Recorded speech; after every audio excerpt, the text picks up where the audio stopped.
నమస్కారం. ఈ నెల 24వ తేదీన కోవూరు నియోజకవర్గ తెలుగుదేశం పార్టీ ఉమ్మడి అభ్యర్థి వేమిరెడ్డి ప్రశాంతి రెడ్డి గారు కోవూరు మండలం పడుగుపాటు పంచాయతీలోని నేతాజీ నగర్, బండారు మాన్యం తదితర ప్రాంతాల్లో ఆమె ఎన్నికల ప్రచారం చేయడం జరిగింది. ఆ ఎన్నికల ప్రచారంలో భాగంగా నేతాజీ నగర్లోని పలు వీధుల్లో తిరిగి ప్రజల సమస్యలను తెలుసుకొని, వాళ్ళు పడుతున్న కష్ట నష్టాలు, ఇబ్బందులు తెలుసుకొని వాళ్ళని అన్నీ అడిగి మీ సమస్యలు ఏమున్నాయి, మీరు ఏ ఇబ్బందులు పడుతున్నారు అని ప్రతి ఒక్కరిని పలకరిస్తూ వారి యొక్క సమస్యలు తెలుసుకొని దారి పొడవున అశేష జనవాహిని మధ్య ప్రెస్ మీట్లో ఆమె వైకాపా సంబంధించి ఏదైతే వాళ్ళు ఈ 4 సంవత్సరాలు ప్రజలకు ఇబ్బందులు పెట్టారో ఆ ఇబ్బందులన్నీ తెలుసుకొని ప్రజల యొక్క సమస్యలను ఆమె ప్రశ్నించడం జరిగింది. అందులో భాగంగా ఆమె అయితే ప్రశ్నించిందో దాన్ని ఊరవలేక వైసీపీ నాయకులు వేమిరెడ్డి ప్రశాంతి రెడ్డి మీద దూషణ చేయడం జరిగింది. డే 1 నుంచి వేమిరెడ్డి ప్రశాంతి రెడ్డి గారు కోవూరు నియోజకవర్గ శాసనసభ అభ్యర్థిగా పోటీ చేస్తున్నారని తెలిసి వైసీపీ ఒక అభ్యర్థి కానీ వాళ్ళ ఒక గ్రౌండ్ స్థాయి నాయకులు కానీ మహిళ మీద వ్యక్తిగత దూషణలు, ఆరోపణలు చేయడం జరుగుతూ ఉంది.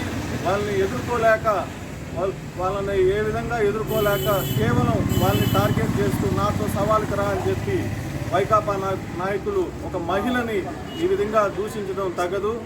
ఎక్కడ దేవతామూర్తులు కొలువై ఉంటారు, ఎక్కడ స్త్రీని పూజించబడతారు అక్కడ దేవతామూర్తులు కొలువై ఉంటారంటారు. ఆ విధంగా వైకాపా నాయకులు మహిళని దూషించడం తగదు. కాబట్టి ఒక్కసారి మీరు ఏం మాట్లాడుతున్నారో మీరు తెలుసుకొని ఆమె ఏదైతే సమస్యల మీద చెప్పిందో దానికి కౌంటర్ ఇవ్వండి తప్ప వ్యక్తిగతంగా దూషించి ఛాలెంజ్లు చేయడం తగదని వైకాపా నాయకులకి సవాల్ విసురుతున్నాము. నా పేరు భాస్కర్ వావిల్ల, లక్ష్మీనారాయణపురం, కోవూరు. 24వ తారీఖు వేమిరెడ్డి ప్రశాంత్ రెడ్డి గారు నేతాజీ నగర్ నుండి బండారు మాన్యం వరకు ప్రచార కార్యక్రమంలో భాగంగా అఖండ జనాలు వచ్చి అఖండంగా బహిరంగంగా భారీ ర్యాలీలో అద్భుతమైన స్పందనతో ప్రోగ్రాం విజయవంతం జరిగింది. దానికి సహకరించిన వాళ్ళందరికీ ప్రత్యేక కృతజ్ఞతలు తెలియజేస్తున్నా. ఆ రోజు రుక్మిణీ కళ్యాణ మండపం దగ్గర మేడం గారు ఈ ప్రాంతంలో జరిగిన సమస్యల మీద మాట్లాడారు. దానికి కొంతమంది వైఎస్ఆర్సీపీ నాయకులు ఓర్వలేక, ఆ జనాల్ని చూసి తట్టుకోలేక వాళ్ళు నిన్న ప్రెస్ మీట్ పెట్టారు. ఆ ప్రెస్ మీట్లో వాళ్ళు మాట్లాడింది ఏందయ్యా అంటే, జోరీగా వచ్చి చెవిలో ఊదింది, దాన్ని బట్టి నువ్వు మాట్లాడావమ్మా అని చెప్పారు. ఏం మాట్లాడాడయ్యా ఆయన? మా నాయకుడు ఏం మాట్లాడాడు? ఈ ప్రాంతంలో వరదలతో అతలాకుతలం అయిపోతే జీవితాలు 1000-2000 ఇచ్చి చేతులు దులుపుకున్నారని చెప్పాడు. వాస్తవం కాదా? రేషన్ కార్డు, రేషన్లో బియ్యం లేదని చెప్పారు. వాస్తవం కాదా? మంచినీళ్ళు వాటర్ ప్లాంట్లు ఇబ్బందులు పడి నానా నరకయాతన అనుభవించారు. వాస్తవాలు కాదా? మీరు వాస్తవాలు కాదని చెప్పండి, దాని గురించి చర్చ మాట్లాడతాం. అంతేగాని ఎక్కడో విడవలూరు అతను ఇక్కడికి వచ్చి మాట్లాడేది ఏంది, ఆయనకి ఇక్కడికేం సంబంధం అని మాట్లాడుతున్నారు మీరు. ఇదే ప్రాంతంలో ఉంటున్న జెడ్పీటీసీ ఏ ఊరమ్మా మీది? ఏ ఊరమ్మా? మీది కోట, మీ ఆయనది విడవలూరు. మీరు ఇక్కడ వచ్చి మటుకు రాజకీయాలు చేయొచ్చు. ఇదే విడవలూరు మండలంలో మా నాయకులు, ఈ నియోజకవర్గానికి సంబంధించిన నాయకులు, ఈ ప్రాంతంలో నివసించిన నాయకులు ఇక్కడికి వచ్చి మాట్లాడకూడదని చెప్తున్నారు మీరు. అంతే కదా? ఆ రోజు ఏందమ్మా మీరు చెప్పింది? ఈ ప్రాంతంలో కరోనా టైంలో కానీ వరదలు వచ్చినప్పుడు కానీ మీరు ఆదుకున్నారని చెప్పారు. ఏందమ్మా మీరు ఆదుకునిందే? మీరు ఆదుకుంటే ప్రసన్న కుమార్ రెడ్డిని ఎందుకమ్మా ఈ గ్రామస్తులు ఇబ్బంది పెట్టారు? ఆ రోజు వద్దు, మీ సాయం పర్లేదు, మీ 1000 రూపాయలు పర్లేదు, మీ 2000 పర్లేదని ప్రతి ఒక్కరు స్పందిస్తే వాళ్ళ మీద కేసులు పెట్టారు మీరు. అది మీ రాజకీయ చరిత్ర. పేదవాళ్ళ మీద ఏందమ్మా కేసులు పెట్టించేదే?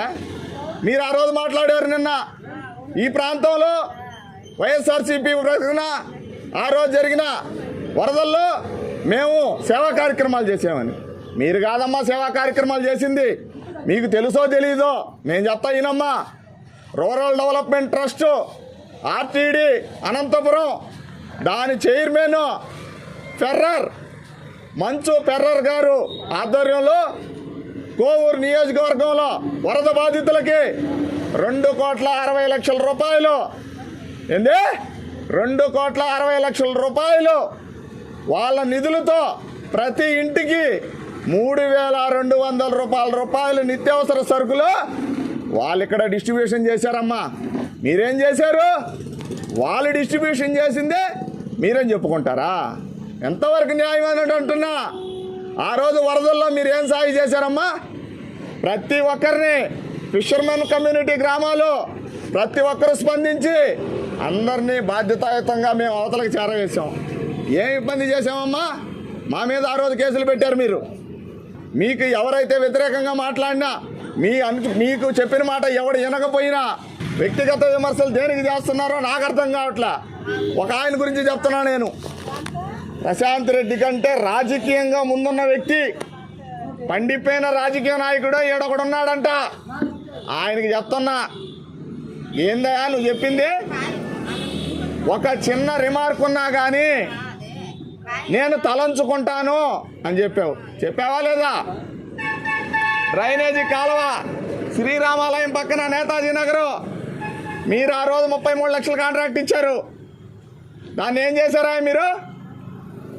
ఏం చేశారో నేను చెప్పంటావా? మీరే చెప్తారా?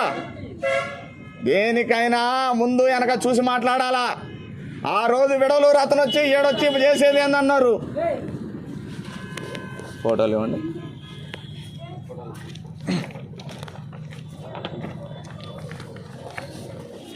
ఈ ఫోటో ఎవరిదమ్మా?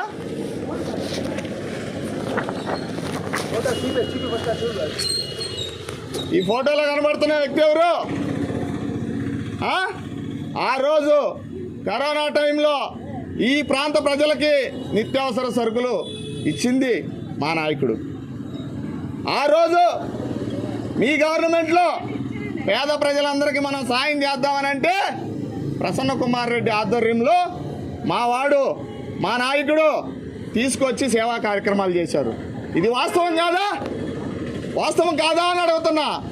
ఆ రోజు మీరు లేరా? నిన్న ప్రెస్ మీట్ పెట్టిన జెడ్పీటీసీ గారు లేరా? మీ మండల పార్టీ అధ్యక్షులు లేరా? పడుగుపాటి ఇన్ఛార్జీలు లేరా? ఇదిగో చూడండి ఒక్కసారి. ఆ రోజు పేపర్ కటింగ్ స్టేట్మెంట్ మేము ఈరోజు ఏదో రాసుకొని పూసుకొని వచ్చింది కాదు ఇది. ఆ రోజు కరోనా టైంలో రాసుకొచ్చిన స్టేట్మెంటు ఒకసారి చదువుతా. కోవూరు మండలం పడుగుపాడు పంచాయతీ స్టోబడి కాలనీ లాక్డౌన్లో ఇబ్బందులు పడుతున్న మత్స్యకారులకు మరియు పేద ప్రజల వైఎస్ఆర్సీపీ నాయకుడు ఆవల వాసు గారు తన సొంత నిధులతో 900 కుటుంబాలకు కూరగాయలు, రేషన్ కార్డు లేని వారికి బియ్యము, కూరగాయలు పంచారు. ఇది మీ ఆధ్వర్యంలోనే కదమ్మా. మీ ఆధ్వర్యంలో ఉన్నప్పుడు మటుకు మంచోడు, స్నానికుడు అన్నీ. మాది తీర ప్రాంతం. తీర ప్రాంతాల్లో ప్రజలు అభివృద్ధికి నోచుకోక దూరంగా ఉంటున్నారని వేమిరెడ్డి ప్రశాంతమ్మ సమక్షంలో మాకు మా ఏరియాని డెవలప్ చేసుకోవచ్చన్న ఒక ఆశతో ఈరోజు మేము మా నాయకుడు వేమిరెడ్డి ప్రశాంత్ రెడ్డి ఆధ్వర్యంలో తెలుగుదేశం పార్టీలో చేరింది. అది ఓర్వలేక మీరు మా నాయకుడి మీద వ్యక్తిగత దోషణలు చేస్తామన్నారు. ఇది కరెక్ట్ కాదు. ఒకసారి ఆలోచించుకోండి మీ ఆత్మపరిశీలన. మేము ఎవరికి వ్యతిరేకం కాదు, మేము ఎవరిని కించపరచాలని మాట్లాడట్లేదు. దయచేసి ఇలాంటి కార్యక్రమాలు చేసేటప్పుడు కానీ ప్రెస్ మీట్లు పెట్టేటప్పుడు కానీ వ్యక్తిగత విమర్శలు చేయొద్దని మరొకసారి మీ అందరికీ తెలియజేస్తా అన్నా. Please subscribe my channel.